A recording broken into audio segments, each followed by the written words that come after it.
Meaning of gang. Gang. Gang. Gang. Gang.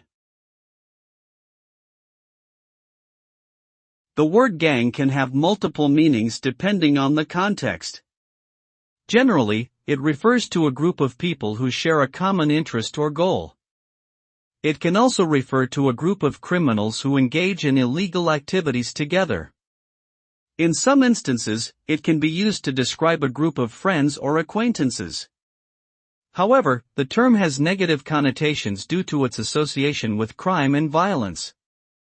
Overall, gang is a word that evokes a sense of group identity, often with a strong emphasis on loyalty and solidarity.